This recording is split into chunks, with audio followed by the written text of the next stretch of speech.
Welcome to day 3. Our emphasis is going to be on rotational work through a lot of our old friends and a few new ones. So we're going to start with hands out to the side. I simply want you to take one hand across and one hand back. Let them flow. Remember, if you're on a roller chair, be nice. Make sure the arms don't hit anything. Change it to a single arm. The difference between doing one arm at a time or both is this shoulder will drive even more motion if it's by itself. Switch to the other arm. Notice how my head's following my hand. That's one option. You could also keep your eyes straight ahead and turn things underneath, almost like a golfer does. Let's get you standing. Standing, have the feet just outside the hip, hands at shoulders, and I simply want you to reach across as far as you can. Nice work. Have the eyes go. We're going to challenge your balance in that regard. Try not, as you keep going, try not to let your feet spin with the reach. Now a tougher one. We're going to reach behind. It's the end of what you did earlier. Seated. Turn, turn. We're going to alternate hands. Good. Let's try to keep eyes forward on the camera. So we're going to loosen your neck a little bit. And now you have the choice, if you want to turn with it, to get a little more range and challenge the vestibular system of your balance. You're allowed to, but no dizziness, okay? 3, 2, 1. We go to a squat position.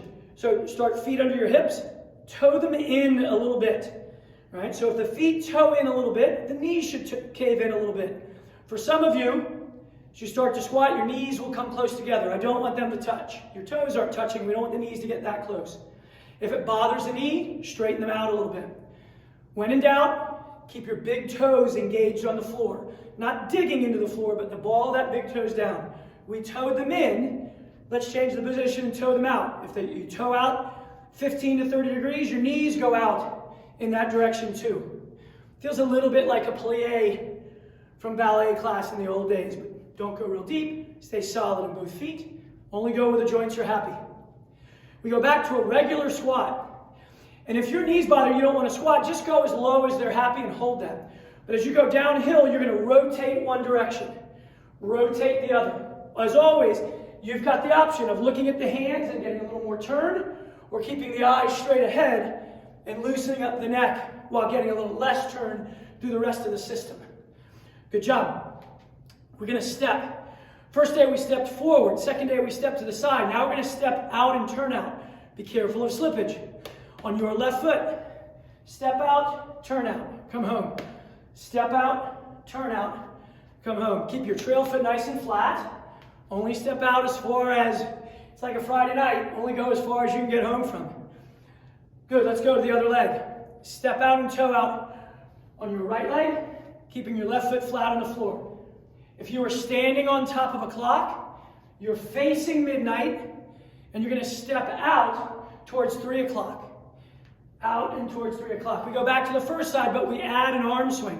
Hands at shoulder height, stepping out to 9 o'clock, swinging the hands around. Swinging the hands around. I can feel that right hip musculature working in a way that it hasn't in a long time.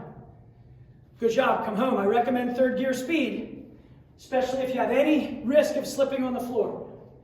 Try to keep that trail leg straight and the feet down. Great job. Let's go to a balance set.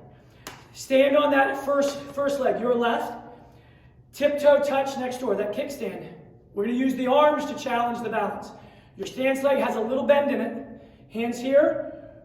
Go across a little bit, back in a little bit. Now standing on your right foot, as you go over to the opposite side, that's the one that's going to feel real wobbly for most people.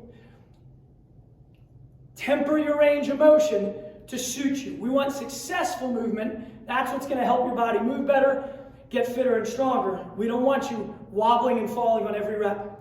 Ready? We switch it. Tiptoe, hands at shoulder. Get the lay of the land on the first rep or two. You can have your kickstand foot turn with your hand. Many people like that.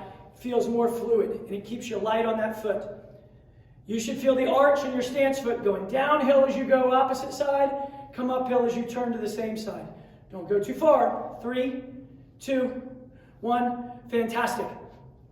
We're going to get in a big kahuna. We're going to go to a long stride stance to finish. Load that leg, tall posture, get a little hip, and your trail heels off the floor. Arms out to the side, and you're rotating. Nice and steady. It'll feel like a stretch. Don't take it too far. 3, 2, 1. We switch legs. I'll face you for this one. Your right leg's forward. Nice and tall.